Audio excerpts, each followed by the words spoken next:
I want to talk about the case of Maura. Maura was a 21-year-old nursing student at UMass in 2004, February 9th, 2004. She disappeared on the side of the road in New Hampshire under really weird circumstances. And this case has always bothered me. Okay.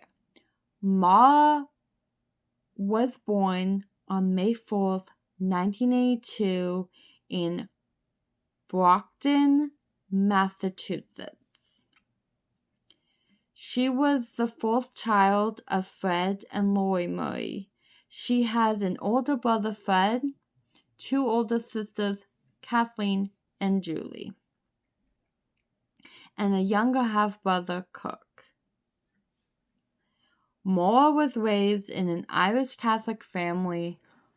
When she was 6 years old, her parents divorced and she mainly lived with her mother. Maura graduated from Whiteman Hanson Regional High School in Hanson, Massachusetts. From there, she was accepted into the United States Military Academy in West Point, New York, where she studied chemical engineering for 3 semesters. When she was there, she got in trouble because she got accused of stealing cosmetics from the post exchange. There was supposed to be this hearing to decide what to do, but instead of going through with that, she decided just to leave West Point and transfer to UMass Amherst, where she started to study nursing. In November 2003, she was found using a stolen credit card to order food from several local restaurants. She was able to avoid criminal conviction. Her charges was continued for 3 months on good behavior. On February 5th, 2004, she was at her security job on UMass campus, and she was talking to her older sister, Kathleen, when something in the conversation really upset her. Like, one article I said was where she was hysterical. Another article said she was unresponsive. And when her supervisor came around and asked her what was wrong, all she could say was my sister. And that has really kind of confused people for years. Until 2017, when Kathleen finally came forward and said that what they were talking about that night was Kathleen was an alcoholic that was just released from rehab that evening, and on the way home, her fiancé took her to a liquor store. And that caused a relapse. Well, while Maura was really upset, her supervisor was really, really so worried about her that they walked her home to her dorm room.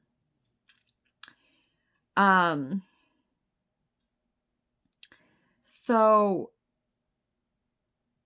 Maura's car was in disarray. It had like severe oil problems.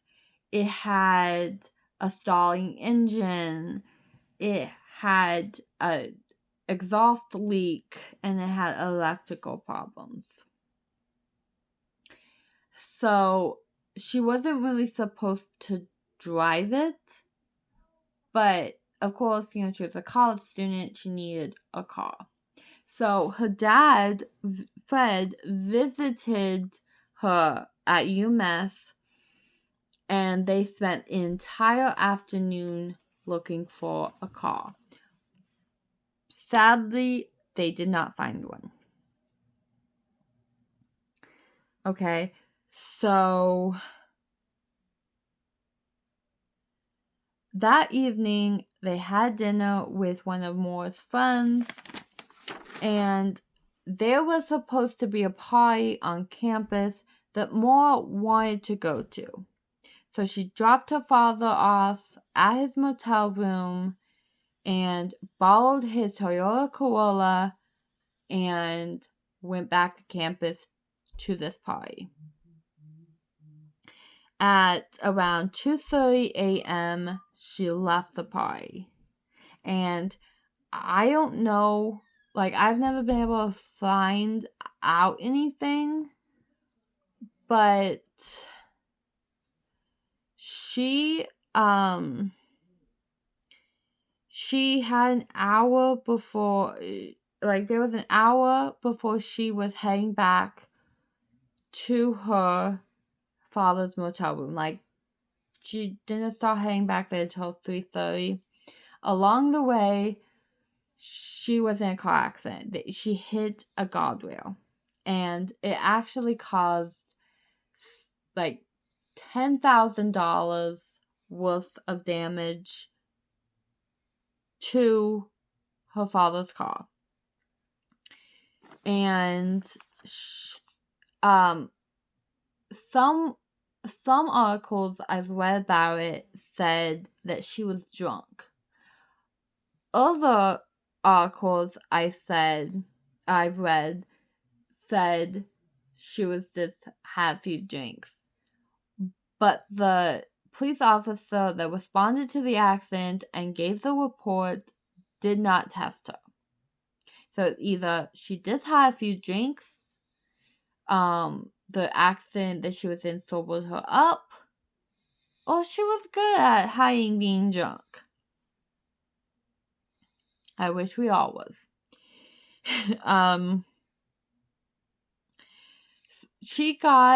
Now, I don't know if it was the police that did this, or she got a cab, or what.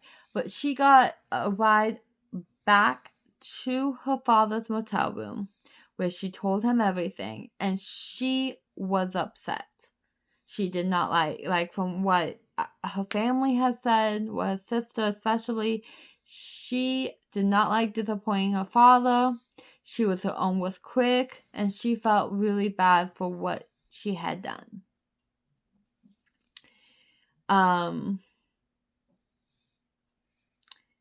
Her father, on the other hand,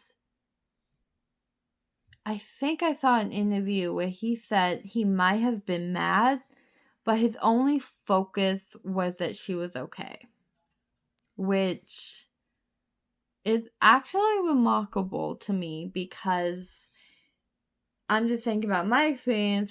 If I ever went to my father and I said, "Hey Dad, I had been drinking and I wrecked your car and caused $10,000 worth of damage to it," that I could confidently say it wouldn't matter if I was 16, 21, 45, 50, or 80 years old. The level of punishment I would get for that would be... There are literally no word that would describe how much trouble that would get me in. So the fact that Fred was not mad, or at least not taking his anger out on her, was remarkable to me. Just, he sounded like a good father, and I literally mean that. Literally. So she stayed with her father for the rest of the morning. And later that morning, Fred found out that the damage that was to his car was going to be covered by his insurance. And I don't know if he had to go home or if he was going somewhere for work. But anyway, he was leaving. And he dropped her off at campus and promised her that next weekend he was going to come back and they were going to find her car. He also told her not to worry about it, and she was just still really upset about everything. But again, he told her not to worry about it, that everything was going to be okay. And he did tell her not to drive her car because it was in such disarray.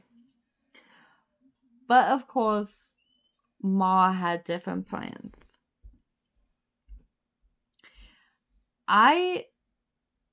It would completely be understandable if she just had to get away. Who really knows what she was going through? Maybe she was feeling pressure from her schooling, and I can testify, nursing classes are really, really hard, and she clearly has been going through some stuff from like stealing, the accident stuff. It would not be unheard of for her to just like need to take a little break. And so on February 9th, Maura used her personal computer to search for desolations in Vermont.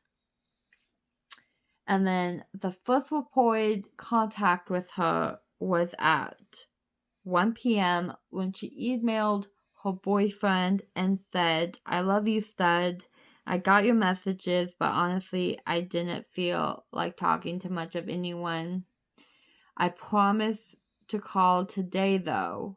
Love you, Maura."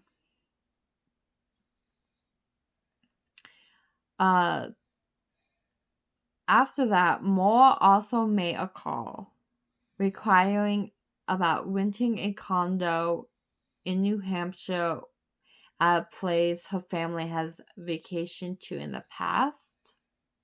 Now, I don't know if renting a condo means she just wanted a condo for a week, a weekend, or maybe she was thinking about leaving UMass. Maybe the pressure was getting to her and she just needed to step back a while, or what. From all the articles that I have read and about this, I have never been able to get a straight answer about that.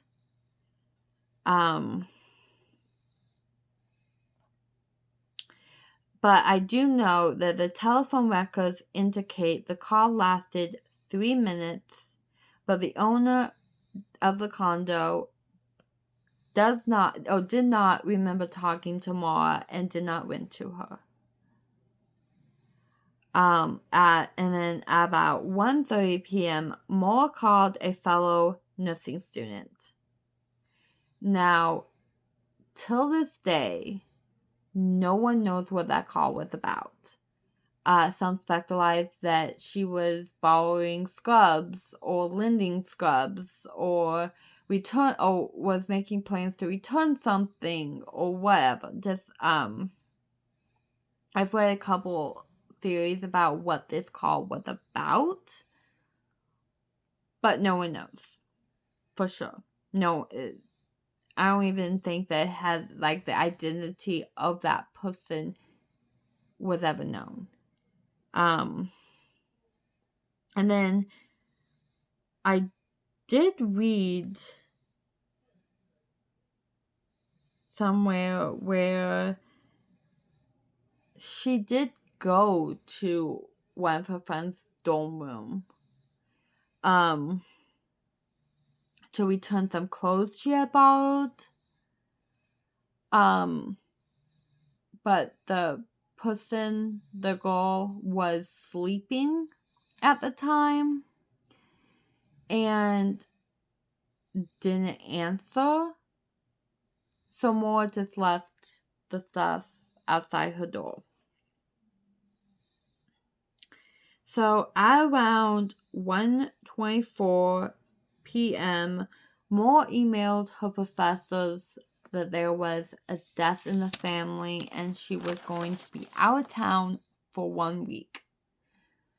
Then later, the family said that there was no death.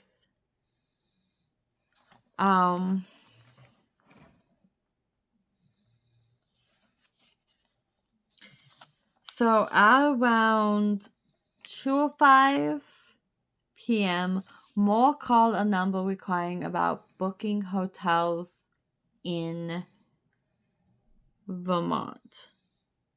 The call lasted around 5 minutes. Then she called her boyfriend, promising him that they would talk later. Then she packed clothes, toiletries, test books, and birth control pills in her car. So when her and what's interesting is later on, when her motel room was searched after she disappeared, all of her stuff was in boxes. Art was not on the wall or had been taken off the wall. Now, I think in either like an interview or maybe it was when I was listening to the podcast that her sister had about this case, she said that I remember there was something about Maura hadn't been there long enough to unpack all of her stuff. So that was the reason, but I'm not going to say for sure, of course, but because it's been a while since I've listened to that podcast, so I'm not sure. But I just thought that was interesting that all of her stuff was basically still in boxes, and yet she was also inquiring about renting a condo in New Hampshire. So I don't know if, of course, who can really say if those two was related, but I just thought that, yeah, that was kind of interesting.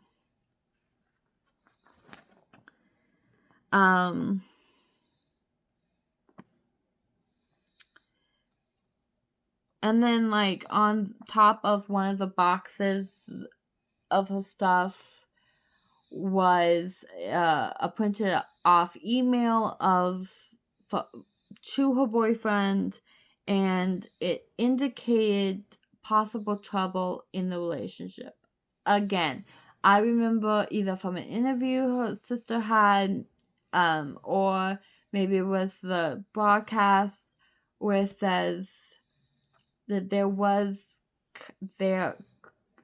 possible trouble in the broadcast, but I can't exactly remember what was going on. I'm not going to just like say things that I think I remember because I'm not sure. But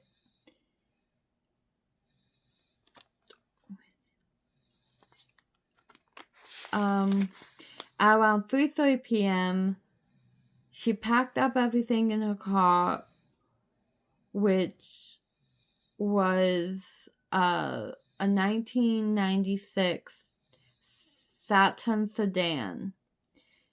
Now, like I said before, this car was in really bad shape, and her father told her not to drive it because it had oil problems, it had a exhaust leak,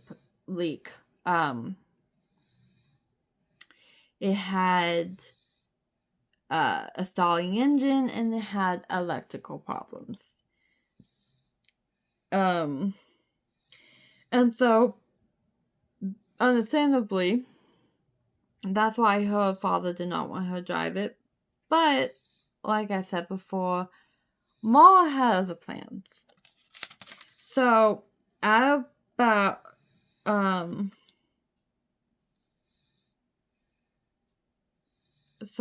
about 3:40 p.m., Maura withdrew $380 from an ATM.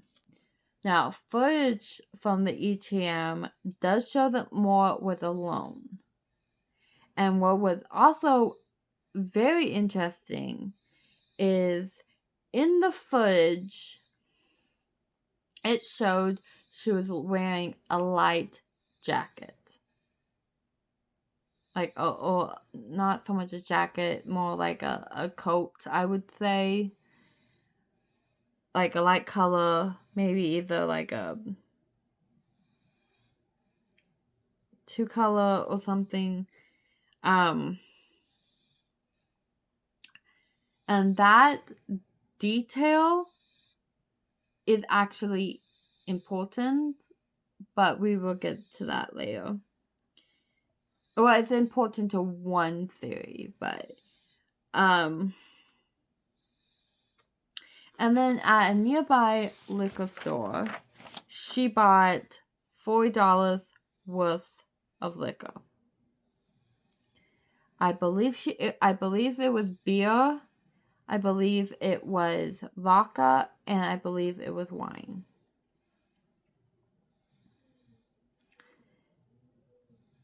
But again, footage shows that she was alone.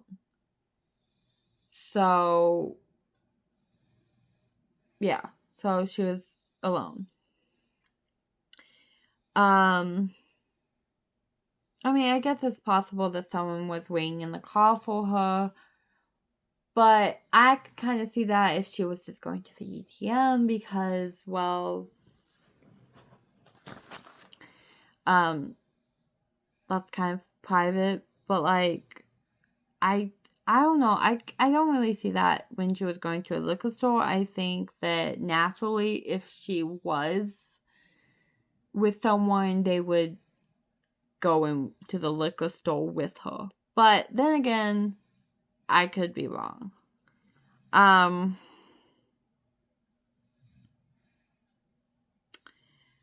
But she, at some point that day, she did get the accident report forms that her father asked her to get. And they were supposed to, they made plans to talk on Monday night. And, you know, fill those out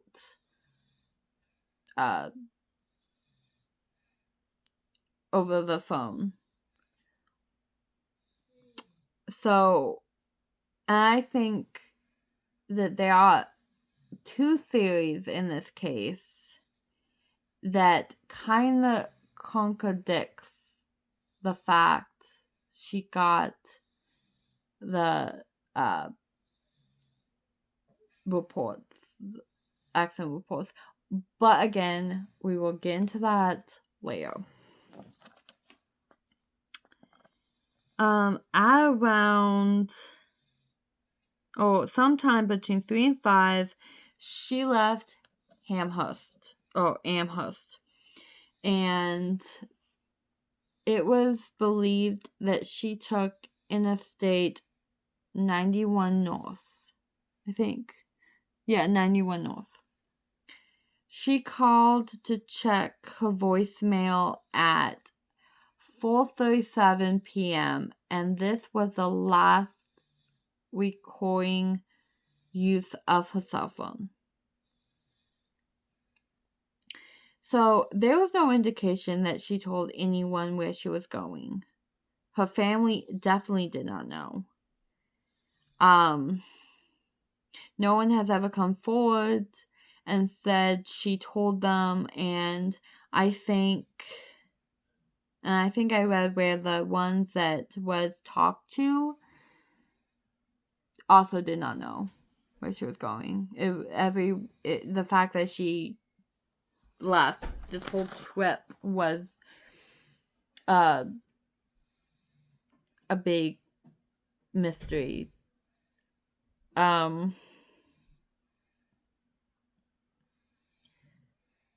And there's also really no evidence that she even knew where she was going. She had directions to Vermont, but the fact that she was also looking at places in New Hampshire, no one, you can't know for sure. Of course, she was just winging it. And honestly, those are the best kind of road trips. Just get in the car, start driving. But she ended up in a small town of Woodsville, New Hampshire. So, sometime after 7 p.m. that night, a woman named Faith I forgot it's like Weston or something West. She heard a loud thump outside her house, and through her window she could see a car up against the snowbank along New Hampshire Route 12. The car pointed west on the eastbound side of the road.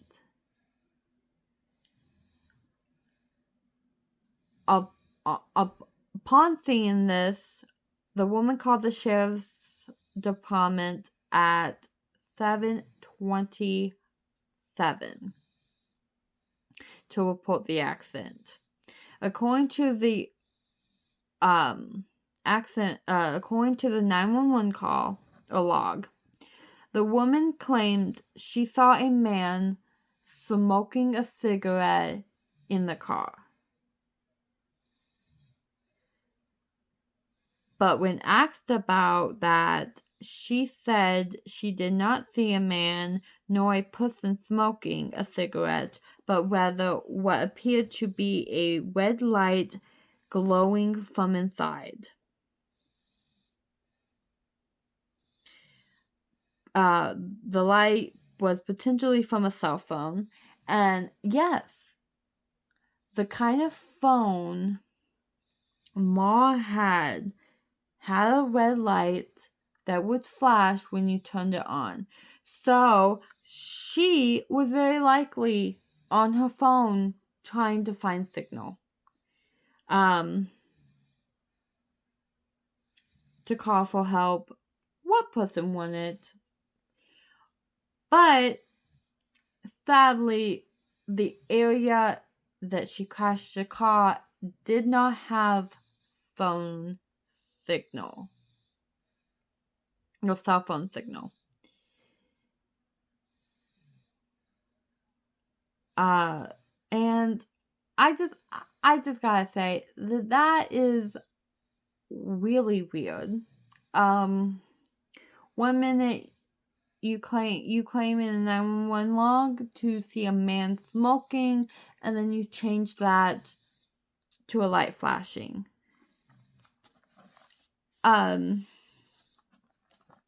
To me, that has always kind of just been a little bit off to me, but who knows?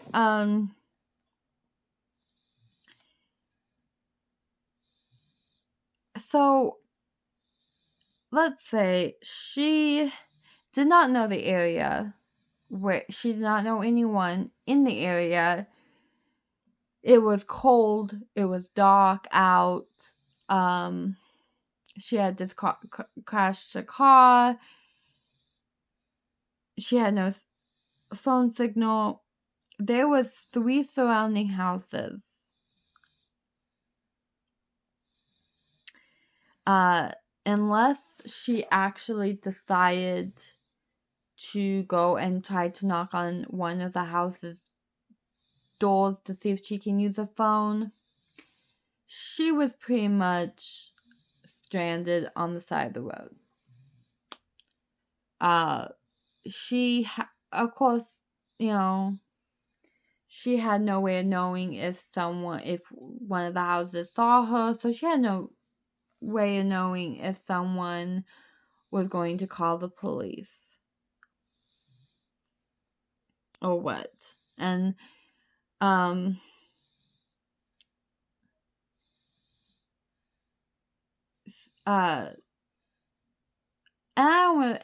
honestly, I don't really kind of blame her situation. Like, it was dark, winter. I mean, what I'm saying, I don't really blame her for not wanting to go knock on strangers' doors. She was a woman that was completely and utterly alone. But at the same time, she was a woman that was completely and utterly alone. She was in a strange area, knew no one, had no phone signal, just crashed her car. So she had 4 choices. And I really, really want to say she had 3 choices. But no. She had 4. She could have went and tried knocking on someone's door and seeing if she can borrow the phone to get help. She could try walking to see if there was a nearby gas station or business that she can use a phone. Or she could have flagged a call down and tried to get a ride to a business or a phone. And this theory, and it's why I really want to say that she had 3 choices, is because it does not make sense to me.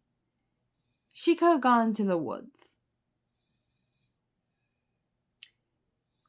I don't really understand why a woman who is 21 years old, completely alone, on a cold, dark winter night would go into the woods. But that is what some people believe she has done. And you know what? She could have done it. I did not know her. I didn't know these circumstances. Who really knows what someone is capable of doing or is desperate enough to do?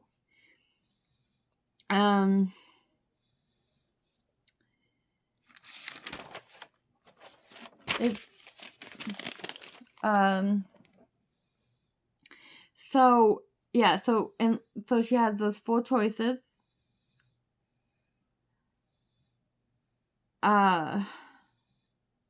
A couple minutes later, now keep in mind, keep in mind that the time frame that she disappeared in is 7 to 10 minutes. So from the time she crashed her car to the time the police responded was 7 to 10 minutes. A couple minutes after she crashed, a bus driver who lived nearby stopped to talk to her. He said he saw the car as well as a young woman walking around the car. He said he noticed that she was not bleeding or visibly injured, but she was cold and shaken up. He offered to call for help, but she asked. In fact, some reports even say she pleaded with him not to. And she told him that she had already called AAA. Now, of course, Butch Atwood, the bus driver, he knew she was lying because he knew, living there, that there is no cell phone reception. But what's the really weird part is he knew she was lying. By the time he came along and he stopped at the car, he did not exactly know how long she had been there. How did he know that she did not go and borrow a phone from either Faith's house or one of the other two, including his house?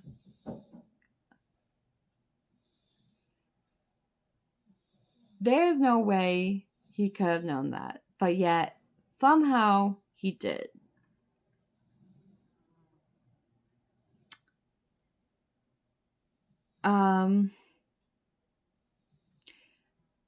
The police report said that about 7:43 p.m.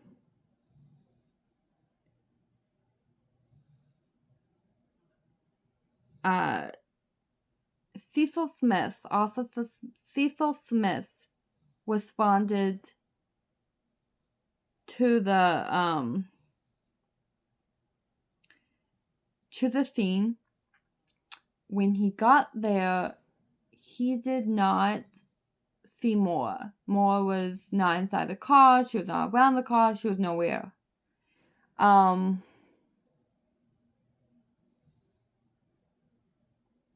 She was just gone.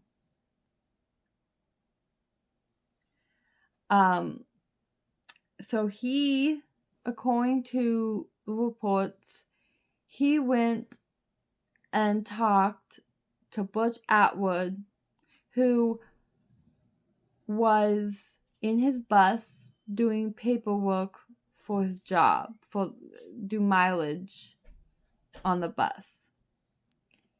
Now, Butch's official story was that he went home, made the call, and went home and made the call, then walked outside. He says that he could not see the crash site from his house at all. But then he said that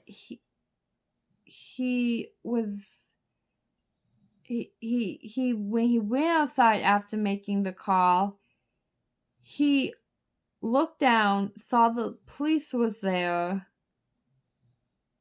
and just thought she was going to be taken care of. Okay, so how did he know the police was there if he could not see the crash site from his house?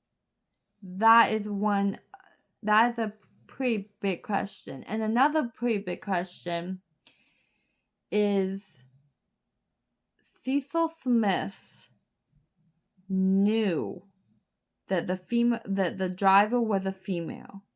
Okay. According to the logs, Faith did not say that it was a female, and neither did Butch Atwood. So how did Cecil Smith go to Butch Atwood and said the female is not there? The female driver is not in the car or around the car. That has always puzzled me.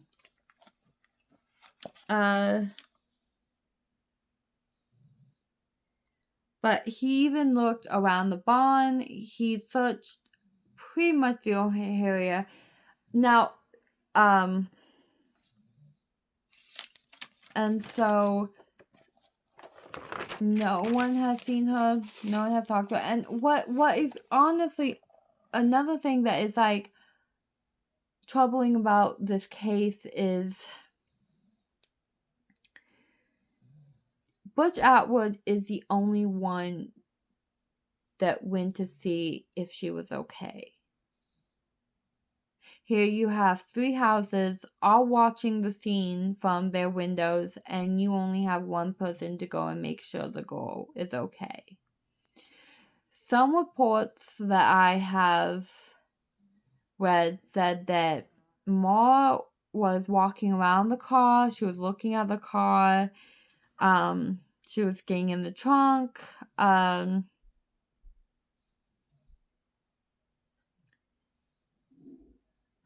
but it's just, but then like other reports have said that she could not, like, she was in her car. Someone even said that she, like, backed up or did, like, backed up or did something to, in her car.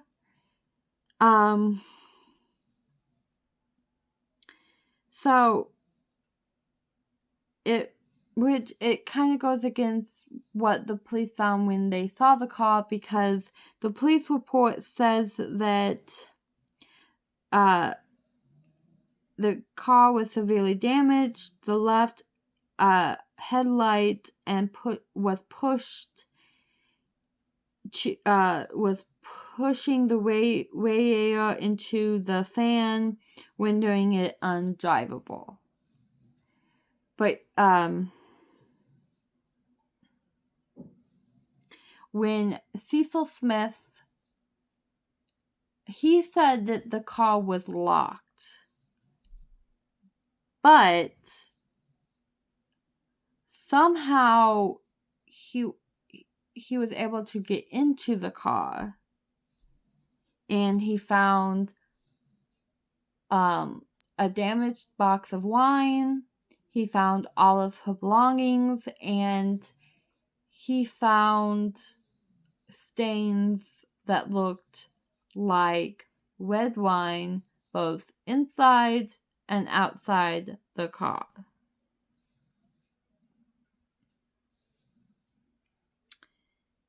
He also found an empty beer bottle, and in addition, he found a AAA card issued to Maura, blank accent reports, forms, gloves, compact discs, makeup, and I think it even said diamond jewelry. And directions to Vermont. Missing were Maura's debit card, credit cards, cell phone, and black backpack. With the vodka and beer she bought before she left Amherst. none of that stuff has ever officially been found or shared or have never been found since. The police traced the car to Maura and initially traced her or treated her as a missing person on the belief that she may have wanted to disappear voluntarily. This speculation was based on her travel preparations and how she did not tell her friends or family where she was going.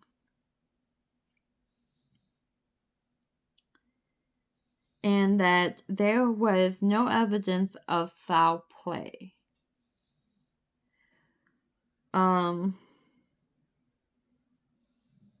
So around 12:36 on February 10th,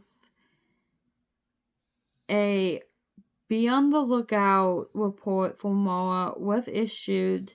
She was reported as having a dark coat, jeans, and her black backpack. Now, what is interesting about this is on this footage of her at the ATM, and I believe it was the footage of at the drugstore as well, but don't quote me on that one. But I do know on the footage of the ATM for a fact,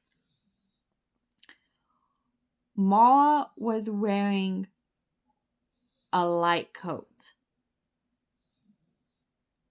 Now, granted, it was cold, so she might put on another coat or something that was warmer. But it's still a little bit odd.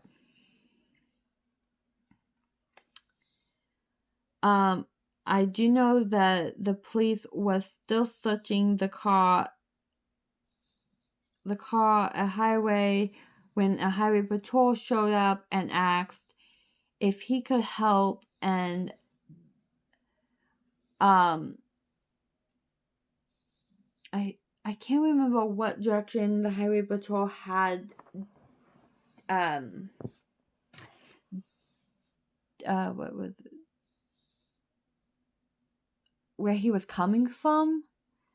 But I do know that Cecil Smith and the highway patrol all went the same direction. I can't remember if it was west or if it was east, but they went the exact same direction. And that has always been weird to me, because why, if you are searching for someone, you don't know where they have gone to, why would you go the same direction when it would just been, you had a better chance of finding her if you went one way, Cecil Smith went the other, or the highway patrol went one way and Cecil Smith, vice versa. But I'm not a police officer, so I'm not going to,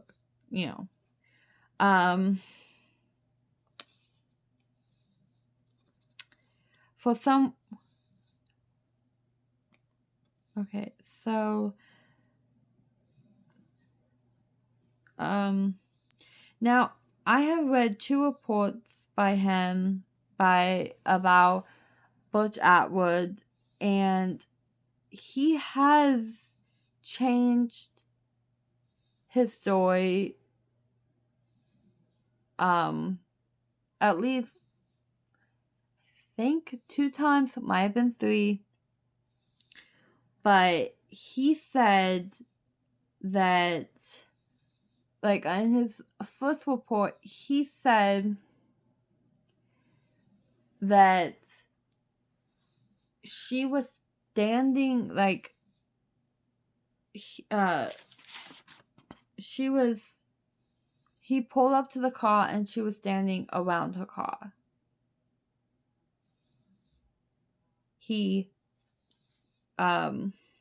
And then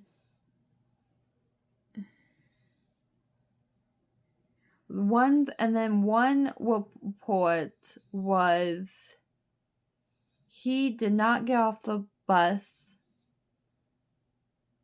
He stayed on the bus, just opened the doors to talk to her. And then the other report was that he did get off the bus and shined a light into her car.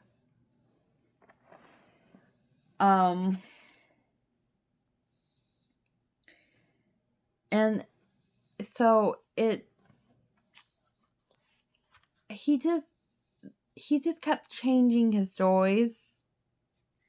And so I don't know if it was the fact that maybe he just wasn't a really good witness. Maybe he just kept getting nervous the more people asked him. Maybe he didn't really have a lot of social skills. I don't know. I'm just trying to think, why would one guy keep changing his story? But I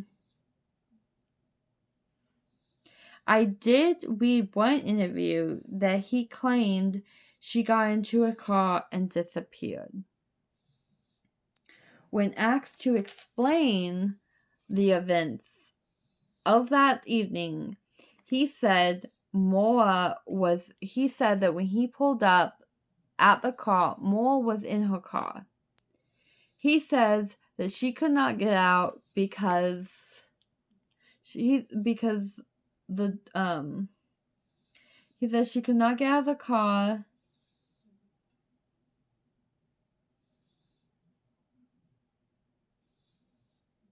because the door was blocked.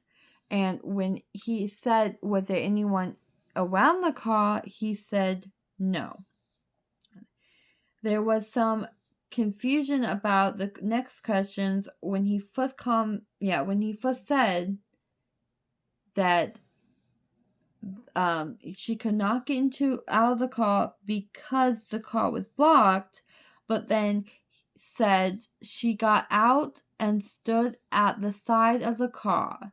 He asked if she was okay. She said she was.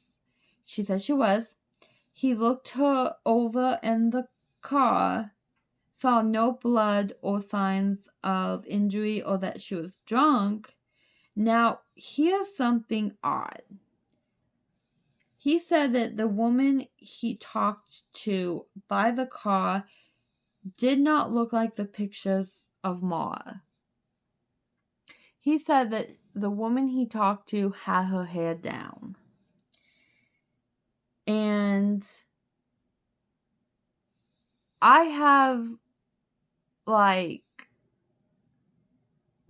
reports or interviews, or maybe it was from the broadcast of her sister, that has actually said, Julie has actually said, that Maura never wore her hair down. It was always up.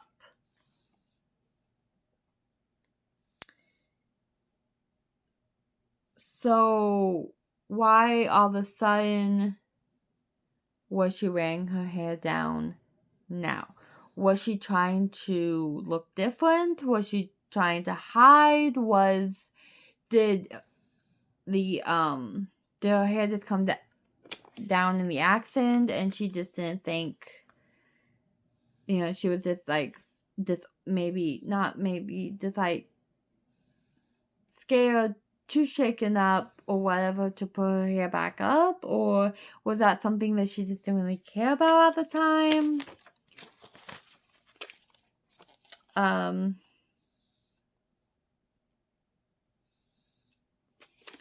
But he says that after talking to her, he continued home, made the call, then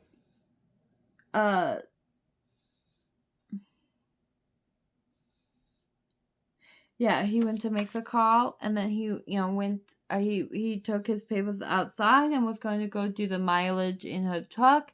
He said that he saw the the officer was there, so he just thought that she was going to be taken care of, and then he just went mind his own business. But he says that he was doing the mileage in his car when there was a knock at the bus door. And Cecil Smith told him that the girl wasn't at the scene.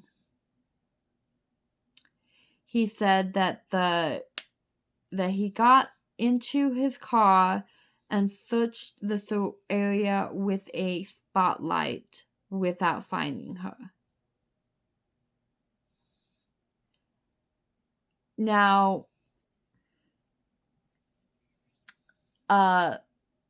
Bill, which is Maura's boyfriend, he was on, when he got the call that she was missing, and he jumped on a flight to New Hampshire, because I believe he was in the military, and I believe he was stationed in Oklahoma, but again, don't quote me. I found things that have said that he was from in Oklahoma, but he might have been in somewhere else. But when he was on the plane, he turned his phone off, and somewhere along that time, he received a voicemail of what he believed to be Maura Murray sobbing. And this was supposed to be after the time she disappeared. Okay? At this time, no one knew about that voicemail. The police did, Bill did, and I believe the family did. But no press, no outside, no one knew at this time.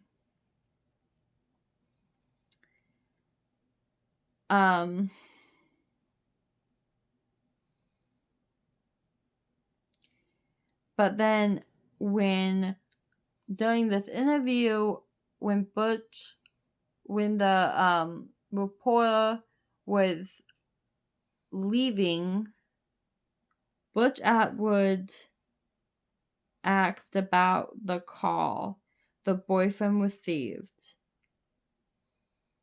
And the reporter said, I believe the call from the boyfriend was before she disappeared.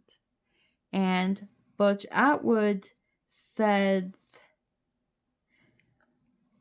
the call the boyfriend received after the incident, the last one the boyfriend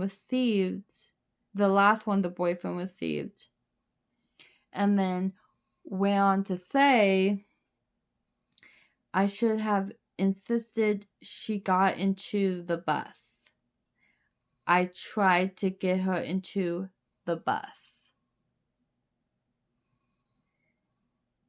Now, I don't believe that Butch Atwood had anything to do with Maura's disappearance. First off, he was older, he was overweight, he had a lot of health problems. If he tried to overcome her, she was in good enough shape and physical condition that she could have easily got away from him. But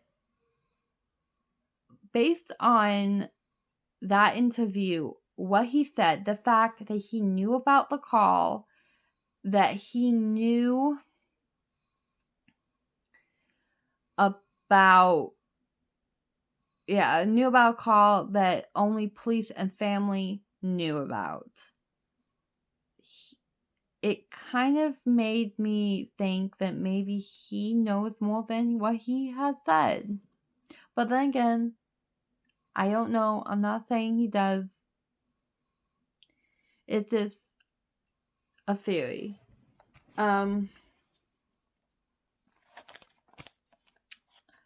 Now, a bloodhound was brought in, and it was given a pair of gloves that Maura had, and it caught onto her scent, and it went eastbound.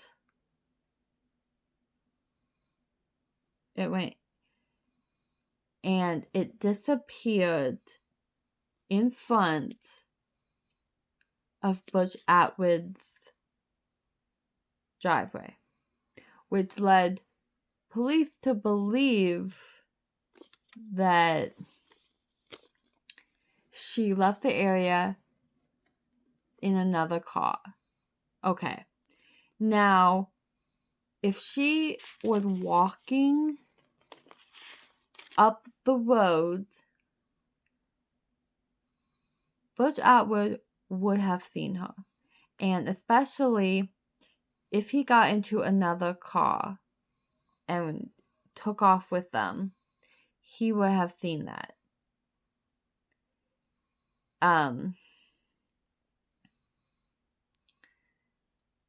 And that is why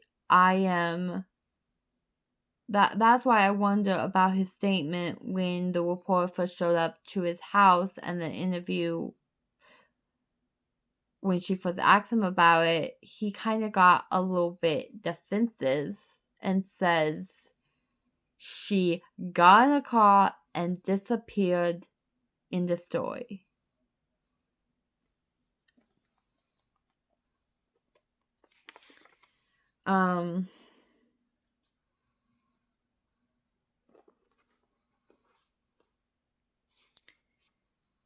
It is kind of weird and kind of creepy, but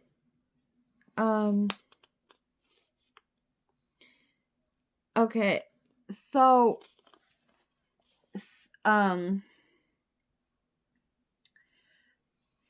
another thing that I want to talk about is one that talks about the timeline. Now, like I have mentioned before, she disappeared in a very small window. She disappeared within 7 to 10 minutes from this window. Just a few minutes. Like, see, I'm confused about this timeline because a lot of the numbers that you find online just doesn't, it's more than 7 to 10 minutes timeline, but the official report is that she did disappear within the 7 to 10 minute window. Well, the Cecil Smith arrived on site at 7:46, but a witness, a woman that was driving by, I can't remember what, it was like maybe 5 minutes before Cecil Smith arrived. She was driving home and she saw a police SUV facing nose to nose with Maura's car. And she said that it read 001. Police have denied this, said that vehicle was not in the area, that Cecil Smith is in fact the first and only officer to respond, to be the first one on site. But this woman has claimed that she knows what she saw, she knows the times. It has scared her, and she has kept her side of the story for 22 years. Okay, so the investigation, her family was of course informed. Her father was working out of state at the time, and so what I've read never said if it was Kathleen or if it was Julie, but one of his daughters got a hold of him and told him the situation with Maura, that Maura's car was found in New Hampshire and she has been reported missing, or said that she is missing. So Fred, he calls the police department in New Hampshire where she went missing, and they told him that if Maura is not reported safe by the following morning, New Hampshire Fish and Game Department is going to start a search.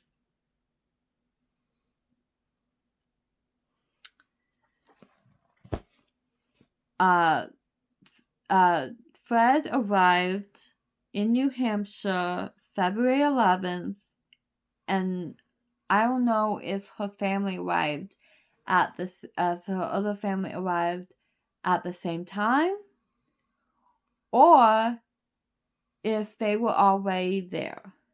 But Fred, her other family, and the Fish and Game Department began to search. Like I always said before, a bloodhound was brought in, and it went eastbound. The dog lost her trail and then the police figured she left the scene with someone in another car. Then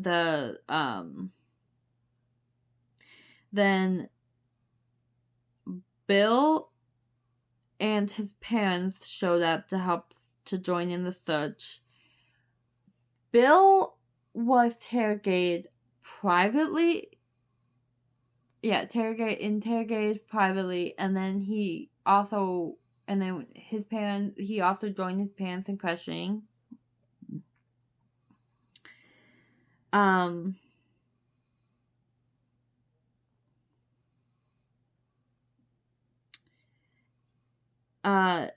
the police just said that they believed that she had come to the area to run away or to commit suicide. I don't know what may have gave them that conclusion, or why they came to that so early, but that was what they have reported to see. And Maura's family basically was like, yeah, no, that's definitely not what happened. She would not have done that. And then I already talked about the call Bill received, and what's interesting about that call was they actually did trace it, and it was traced back to a calling card issued to the American Red Cross. So I don't know what that means, but okay. And on February 12th, Fred and Bill held a evening press conference, and the next day, the first press coverage was published. Police reported that Maura was listed as endangered and possibly suicidal. Then the report also stated that Maura was intoxicated at the scene, although Butch Atwood said when he interacted with her She did not appear to be impaired. The police chief said that their concern was that she was upset or suicidal. A week after Maura's disappearance, Bill and Fred were interviewed by CNN American Morning. Maura's family extended the search into Vermont, where they found out that the authorities there had no knowledge whatsoever of Maura's disappearance. And they were completely dismayed. After her disappearance, the FBI interviewed relatives from Massachusetts, and then it was announced that the search is nationwide. The Fish and Game conducted another ground and air search, using a helicopter with thermal imaging camera, tracking dogs and cadaver dogs, and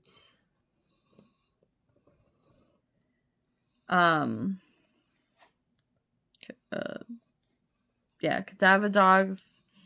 And one of Maura's sisters discovered a ripped white pair of women's underwear lying in the snow on a secluded trail near French Pond Road on February 26th. But DNA tests found that the underwear was not Maura's. Now, I just thought that was a little bit odd. I have researched that before. Did not find that before. Do not know how reliable or true that is. But like I said, I just thought that was odd. If it is true,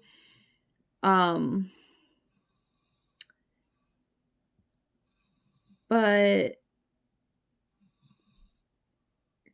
so at the end of February, the police returned all the items found in Maura's car to her family, but then took them back in July 1st. On July 13th, another search was performed within a 1-mile radius of the crash site, where state troopers, rescue personnel, and volunteers was included. But sadly, there was nothing found, even though they hoped to find her black backpack. Where in hopes to find, in 2005, a user named Tom logged in a message board and claimed a message board that was dedicated to discussions of Maura's disappearance. And a article I found said he found a black backpack behind the bathroom at a lookout 30 miles from the crash site.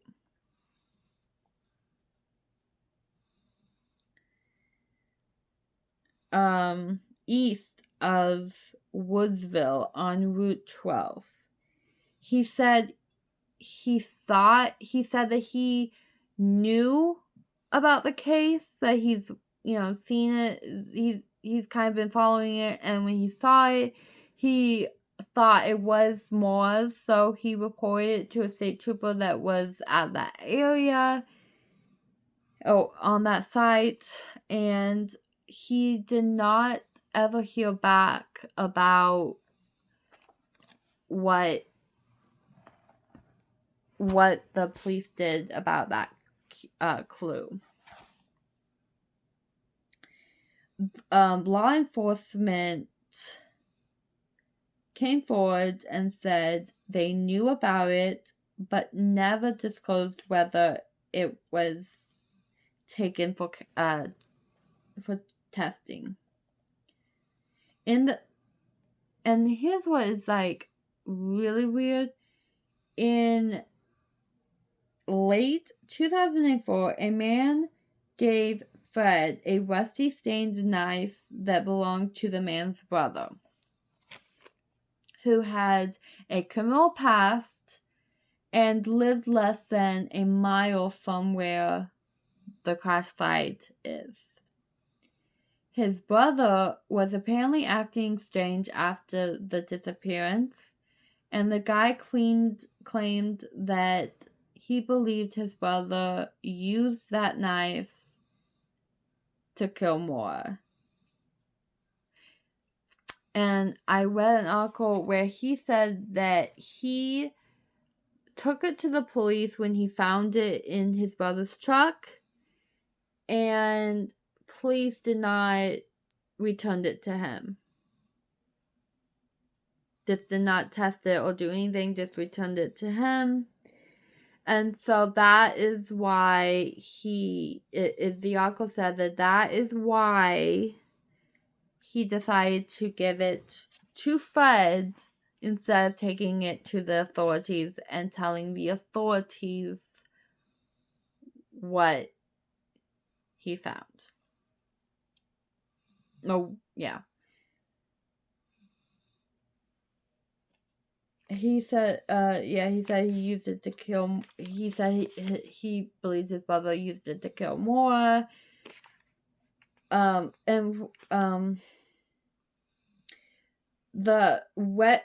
A-framed house where this guy lived, there was blood found in the upstairs closet, and when it was brought in for testing, they couldn't really figure out much about who it belonged to personally, but they did find that it belonged to a man, and then there was another type that belonged to a woman. And then there was a spot in the basement, like that was like with had like concrete blocks or concrete, or had concrete on it, or something to do with concrete. And it said that 2 separate cadaver dogs was brought into the house. They hid in the closet where the blood was found, and they hid in the basement where this concrete was. But no one has ever actually gone in and started digging around, which I find really odd, because that kind of, that does actually prove that maybe it's not Maura, but it could be someone else. And I don't know, if it was me, I would be looking. But again, I'm not law enforcement, I don't claim to be, that's just my personal view.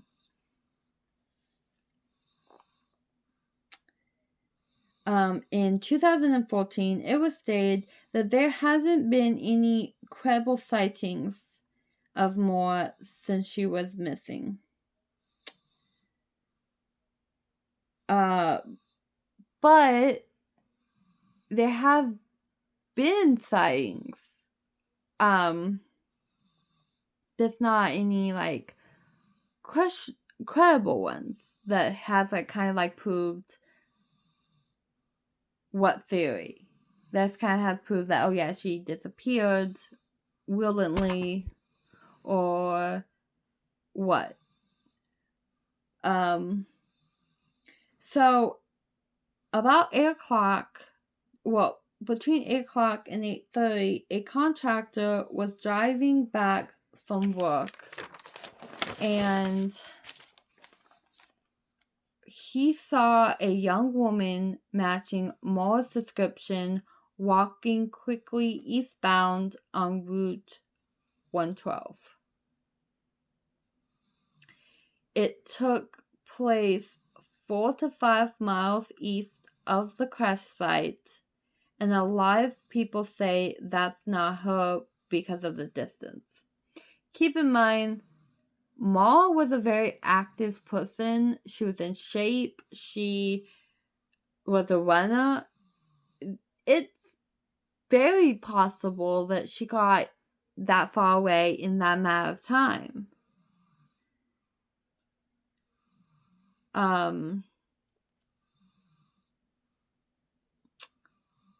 Could have. I mean, I don't know. I'm not, saying, oh yeah, definitely, or no, but definitely possible. But then again, if that was Maura, where did she go? What happened to her? And where is she now? Why did she go there in the first place?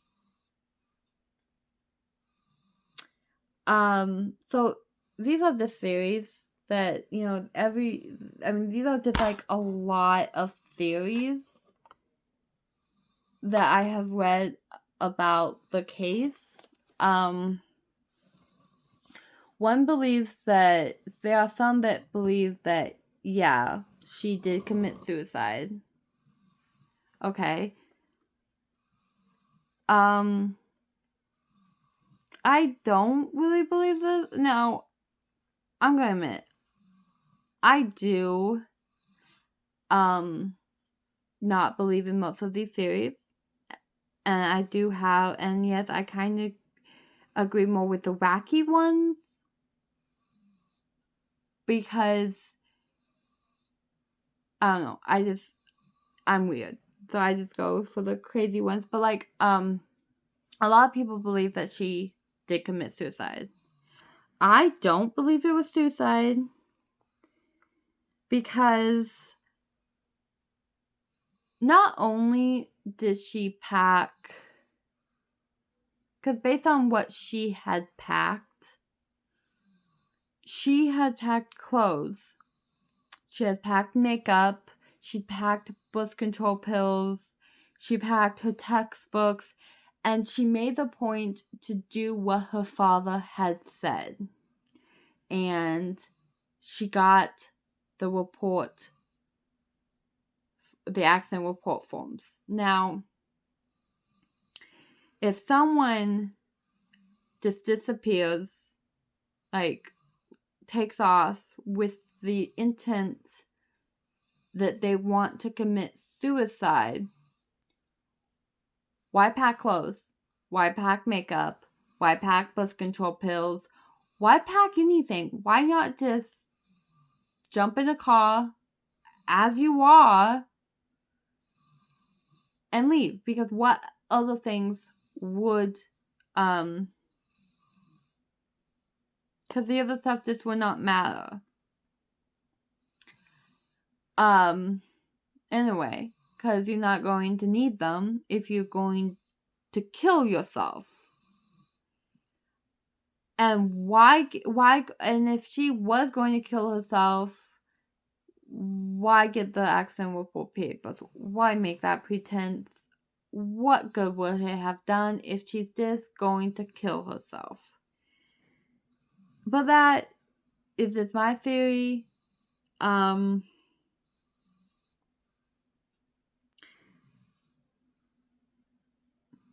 But like I said, I mentioned this earlier. I do wonder about the condo. Maybe she did want a fresh start. Maybe not, like, I don't really believe maybe, like, a new life so far, but, like, maybe she was not really all that happy at UMass. Maybe she wanted, maybe she was, but, like, she felt like she made too many mistakes, and she just needed a start over, and so she was trying to rent someplace or find someplace that she could just move to that would still be fairly close to home, but where far enough away where she could just start over.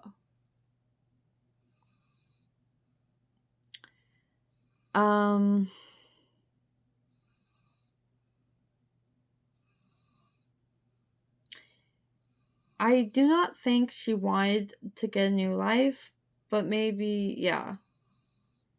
Just start over, you know? Who doesn't need a fresh start every once in a while? But,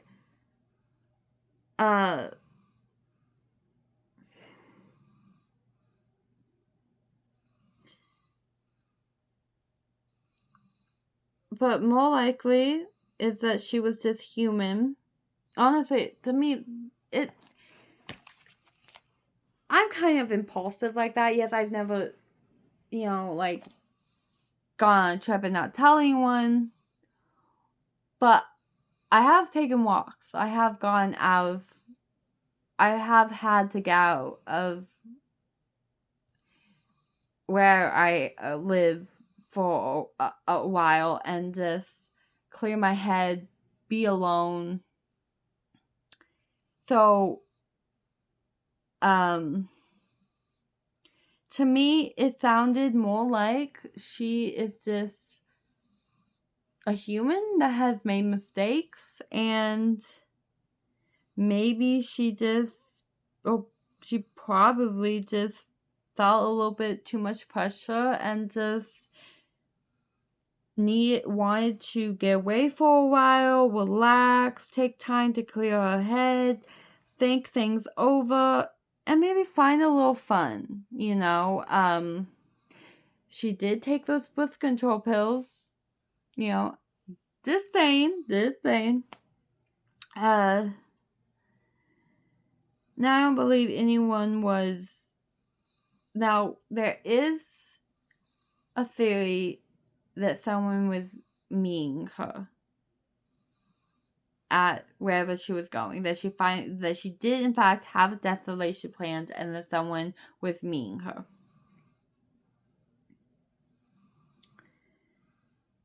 Now I don't really believe that because there's no one that has come forward.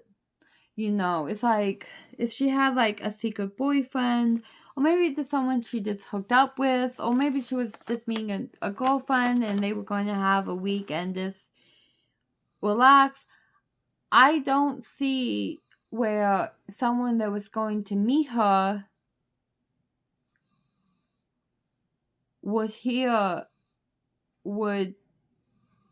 and she not show up would be like keep quiet about what they were going to do. I don't see that. And I think that she did have another boyfriend, or at least maybe someone that was just like hooking up with, so they decided to get away with. I don't see, and maybe he would not want to come forward to family because that would be too awkward. But I do believe that if that was also the case, he would have at least came forward to authorities. Why not? If you could just break the silence, then if you were the person that was holding the cue about where Maura was going, possibly why she was going there, or possibly just telling her what she had in mind, why would you keep quiet for 22 years? I don't see that happening. But then again, it very well could be. Who knows? There, maybe he was just, maybe more, it was someone that maybe was, kind of like not really the ideal, so she kept him a secret, and he knew that, and that's why he kept his distance. But again, come.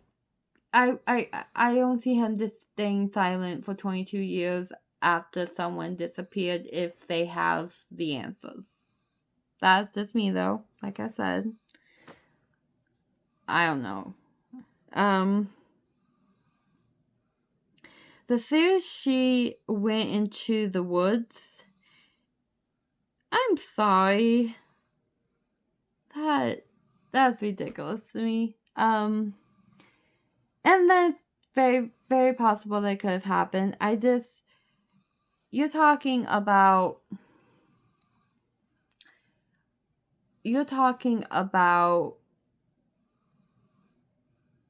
it was a cold, dark winter's night. Okay? You were all alone in a strange area. You're not gonna go in the woods. Even, I don't care if Maura was scared that she was going to get DUI or whatever, get in trouble with the police. Who would do that? Honestly. Again, I don't know. It could be possible, but it just seems very unlikely. I am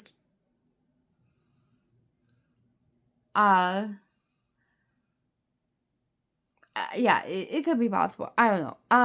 But I believe that with how many searches that have been conducted, how many cadaver dogs that has been used,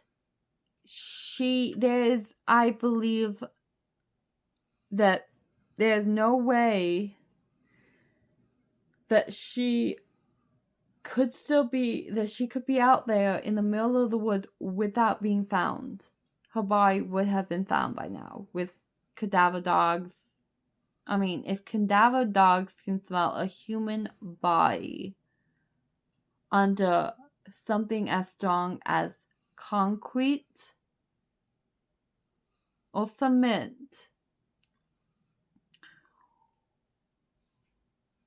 there is no way that they would not have been able to find her. Now, again, could be wrong, but that is just what makes sense to me personally.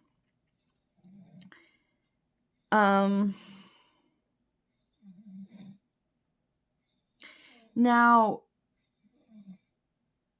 going back to her with a light coat when she was on footage versus the dark coat that she was reported wearing when Butch Atwood saw her. There is a theory out there that is terrifying, but it has happened. It is possible. What if along the way,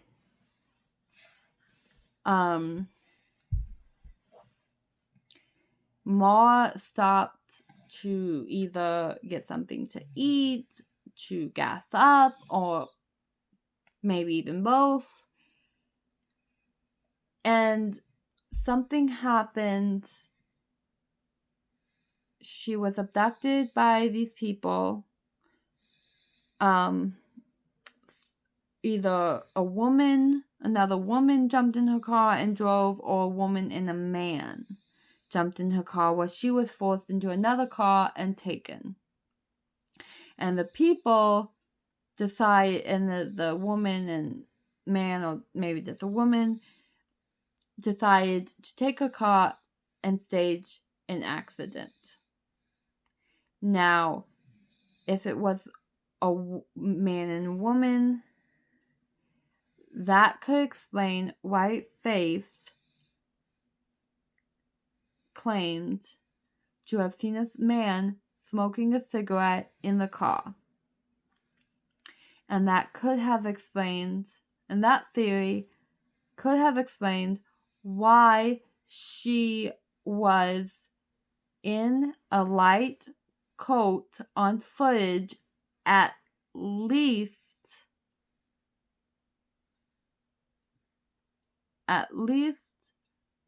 on the ETN, if not on the footage at the liquor store as well, and then reported later that night wearing a dark coat when she talked to Butch Atwood. And that theory also would have explained why Butch Atwood said she did not look like the pictures of Maura. That would have explained why she had her hair down. That would have explained why she refused Butch's help when she clearly did not have any safer options. And how the woman could have disappeared so fast because someone was following her and picked her up.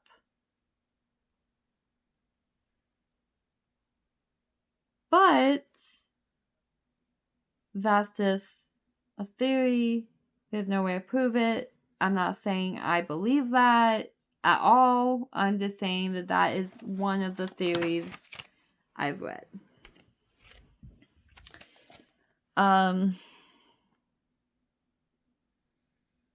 Yeah, I do find it weird that in order to be a bus driver, you have to go through a background check, you have to stay clean, you have to do everything because you are working around children. I think it's really odd that she would deny help from a bus driver, but yet jump into a car with another stranger that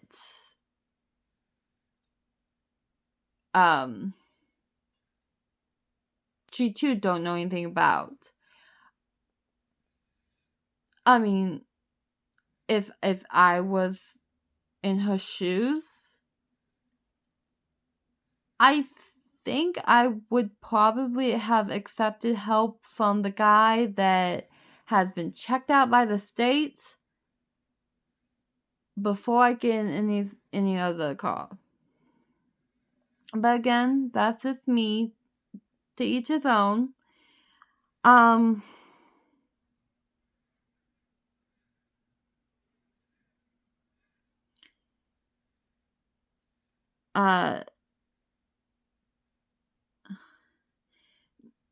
Now, what bothers me about this...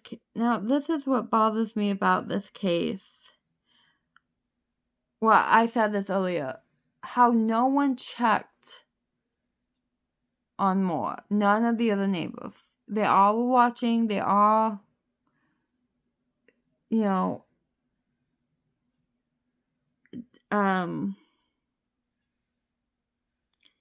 but no one just wanted to make sure she was injured.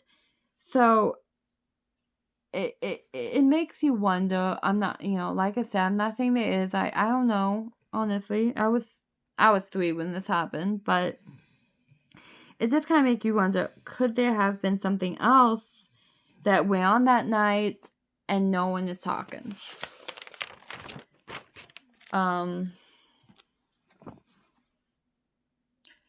But what if she left to start a new life? I mean, this theory is popular.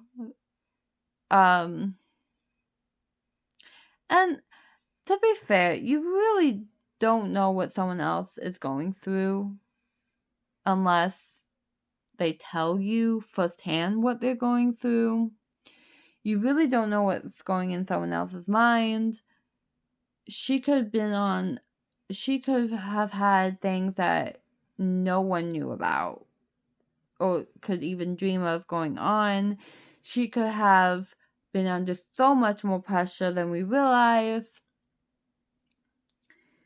And, you know, she might have been depressed. Based on the report, she probably was.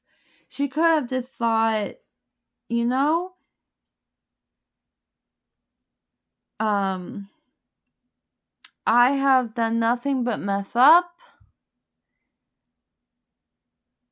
I'm embarrassed. I'm ashamed. It would just be easier for me to start over away. My family, my friends would probably be happier and better off without me. I'm just going to go, I'm just going to take off, and I'm just going to let them live their own life.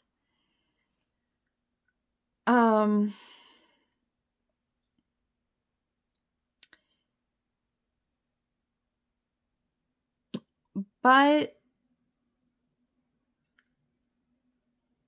you know, who knows? It is possible. It has happened. I personally feel for her family and everything that they have been through. I don't know very many people that could have endured such a loss and stayed strong enough that 22 years later they're still fighting for answers. I know when I was 17, I ran away, and I was only gone for like 2 hours, and my family was freaking out, was like on the point of despair and ruin, because I couldn't figure out what happened to me. But yeah, the fact that they're still fighting after 22 years is absolutely remarkable. Now there was a Star Wars video, and in the video was a woman that looked just like an older version of Maura, like identical. Like, unless you saw it yourself, you would not believe how much this woman looked like an older Maura. And, I mean, it was so convincing and so surreal that it made you wonder, what if she is actually out there with a new life and a family? But at the same time, I don't know anyone who's actually looked into that video and traced that woman down and talked to her or tried to, but it was pretty convincing, like, for real. That could have been her. But I don't know if I really believe it, because, I mean, her case is pretty well known. Someone would have, like, recognized her, or, you know, put 2 and 2 together, or something to where she would have probably been found right now with modern technology and social media and stuff.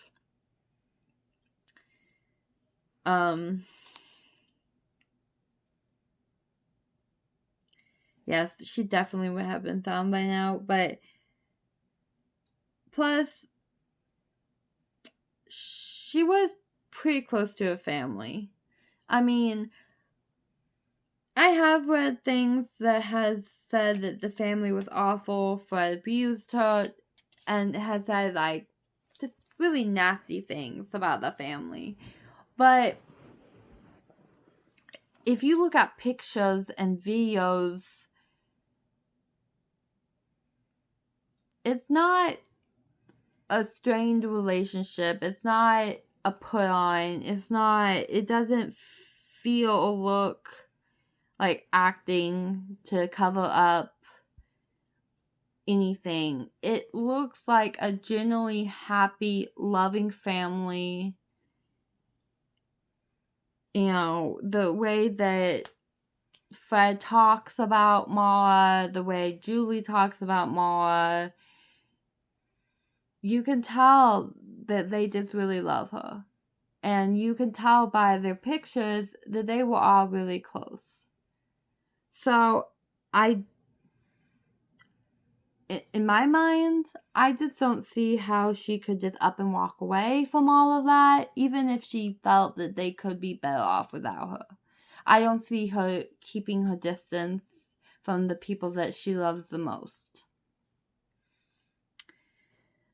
But then again, it has happened.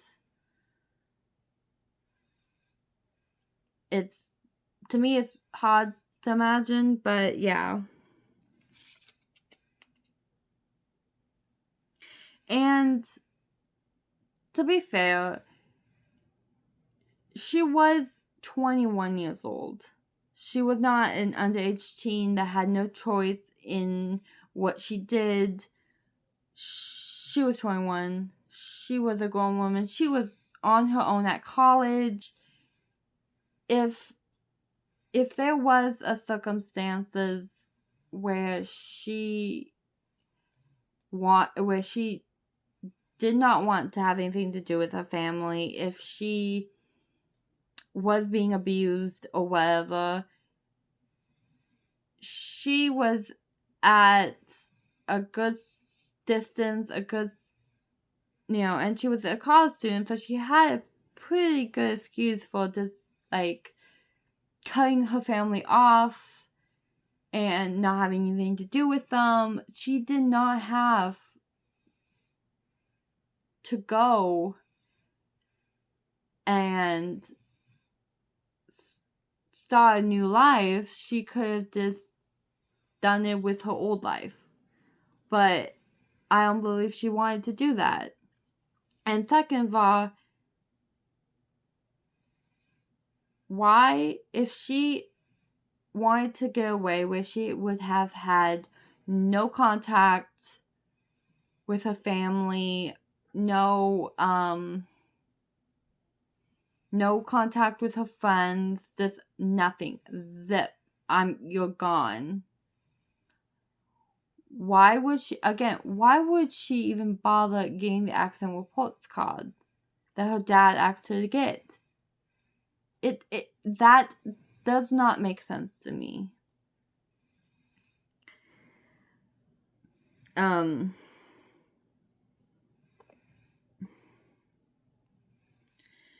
Yeah.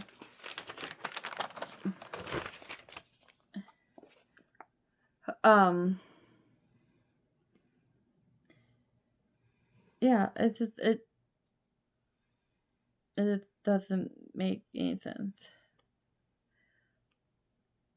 But if she is out there, I hope, but then again, if she is out there, I do hope that she is living her dream life and is happy.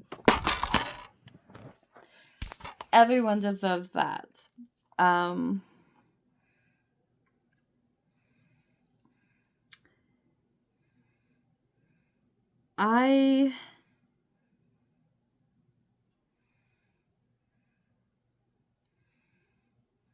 I think. Oh, I don't believe she was away, really. Oh, wait. No, sorry. I do think she was shook up. I mean, car accidents are really scary. So, I think she was scared. I believe it was possible she flagged down a car who promised to take her to a phone. Maybe they stopped on their own and when they saw her, and for some reason she felt safer going with them than she would Butch.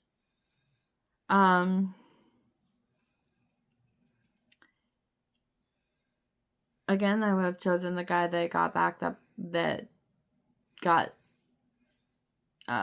checked by state, but that's just me.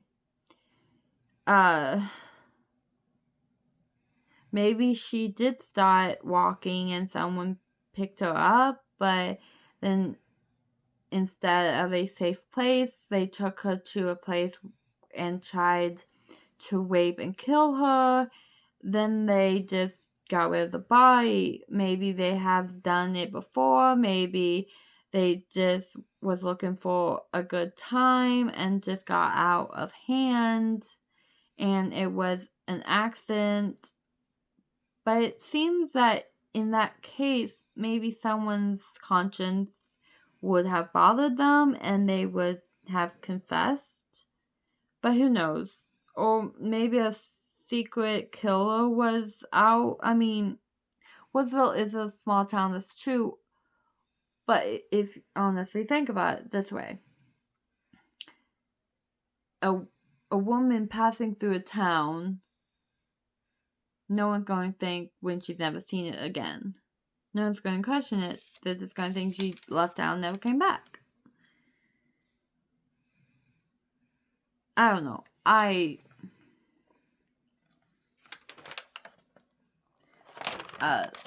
That's just one theory. Another theory that I have read. I don't know if I even believe that one.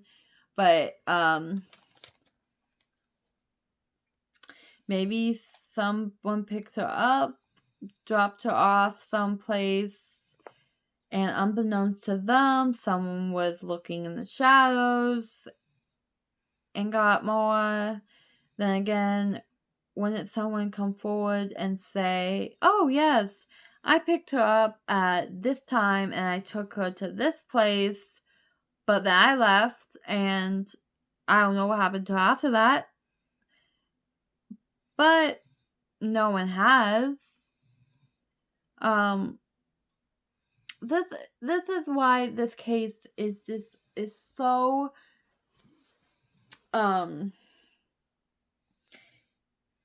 it's so weird because no one knows anything. Anything's possible. A lot of people say it's far-fetched, but is it really? I mean, if you think about it, how many stories are out there of women getting staring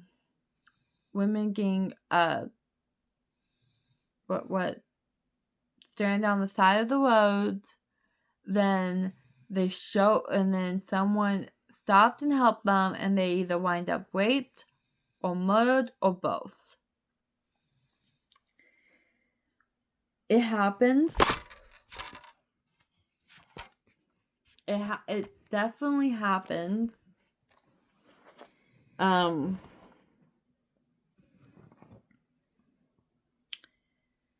That's why hitchhiking is so dangerous and has been for years, and no one does that anymore.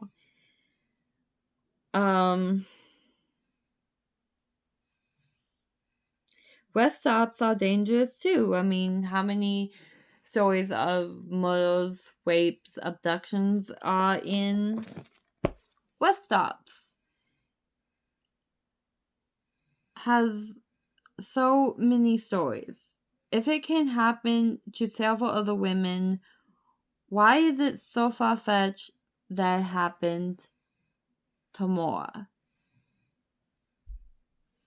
Now, these are just theories, ideas, and opinions. No one knows what really happened during that 7 to 10 minutes out there on that road. I do not pretend to know. Like I said before, I was 3 when it happened. But this case has always bothered me because so much is unexplained. so many questions, so many possibilities. It's so heartbreaking. She definitely did not deserve this. Her family did not deserve this. She was just a really beautiful girl with a whole life ahead of her.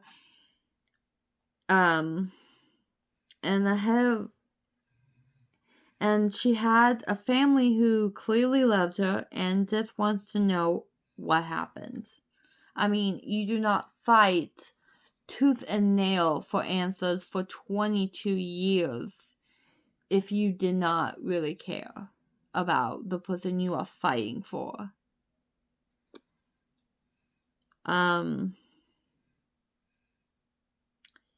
I can only imagine the pain they are going through and have gone through for, again, 22 years. And I really hope that soon the family gets the answers they have been looking for, and that Maura gets the justice that she deserves.